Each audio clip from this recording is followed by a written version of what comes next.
most people, it would appear, haven't taken the time to figure out what that is. So when we ask the question, who, all of these things are possible answers. And it's this rich field that can be cultivated for all sorts of insight and that can create much greater possibilities of life. In observing a child who's very young, 3 or 4 or 5 years old maybe, seeing what they like and what they don't like, how they think about things, how they interact with things, it begins to suggest all sorts of possibilities for what they might one day become. And certainly we don't know, they don't know, and it depends on what happens to them as well. But very much depends also on the choices they make along the way, how they choose to interpret things even.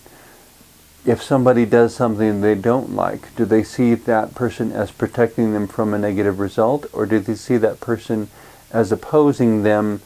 You're just jealous of what I want to do because you want it all for yourself, and that's why you won't let me do it. Maybe they know something more about where you're headed and know of a danger that they're preventing you from encountering. And so they're protecting you and keeping you safe. That could be too. Maybe they are feeling competitive and something about your expertise threatens them. That's possible too.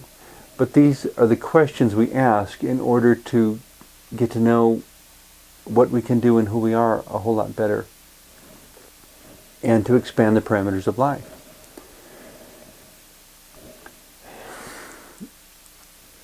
In the introduction to the show, the question word who is associated with the telephone. But there's 2 different ways of looking at that also. It's, first of all, if the telephone were ringing, which it may or may not be. There's no audio at that particular point that tells you whether or not the phone is ringing while I'm looking at it.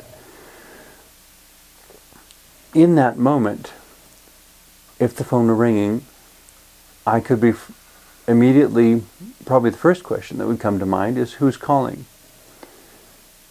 If the phone were not ringing, the question that could immediately come to my mind is, who should I call?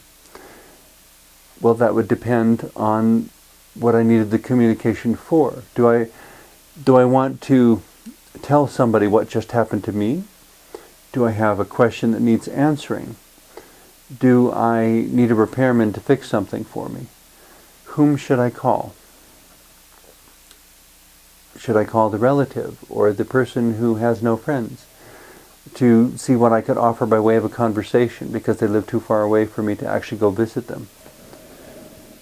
Is it someone with whom I'm creating a new activity? If I were setting up a video production session for my TV show, to call the cameraman and say, will you be able to be there on a particular day? To call another friend saying, can you come and make sure the audio and the microphones work?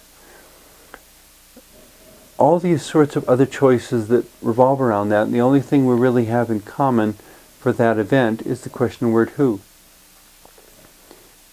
But it's this multifaceted gem that shines light off in 100 different directions.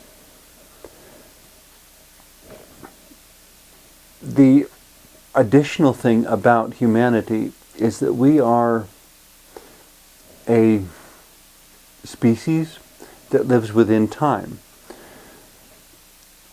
It's difficult to conceive because time defines everything about our lives, and we experience everything as a sequence of events. It's difficult to conceive of the possibility of people or creatures that live outside of time, that don't experience time, that aren't limited by time, that for whom I suppose everything is a perpetual now, but I don't know if there's a way for our minds to even understand what that would feel like, or how it would look, or how does one act in that sort of situation. If you don't have time, how can you have a sequence of events, or a sequence of actions, or a sequence of anything? But those are all different questions. The one we're focusing on today is a question word of who. And part of being who and what I am is understanding that I am someone who lives within time. and that there is a point in time at which I was a child, a point in time at which I was a teenager, a point in time at which I will be an elderly person. And how do I shape, in a constructive, positive way, who I will be within each of those moments? What sort of choices do I make? And also becoming aware of how the choices I make will shape who I am for future times. That there are things I'm doing today that I wouldn't have even considered doing in the past if I hadn't made certain choices. If I hadn't done the first episode of my television show, I wouldn't be now recording the 140th episode of my TV show. If I decide to keep doing this longer, who will I be when I finally record the 200th episode?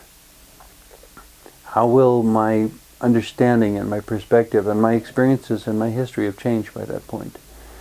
And how will all of those changes shape me? In applying all of this to anyone else we want to name, our closest friend, a parent, a sibling, anyone at all, having that many possibilities and that many other ways of looking at a simple question word of who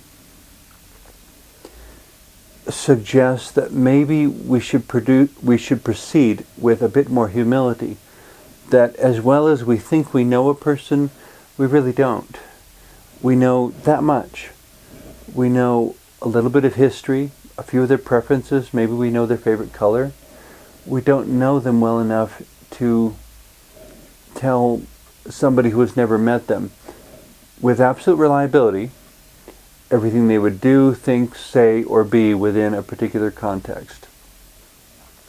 How they would be one person at the beach, another person at the grocery store, another person in a classroom.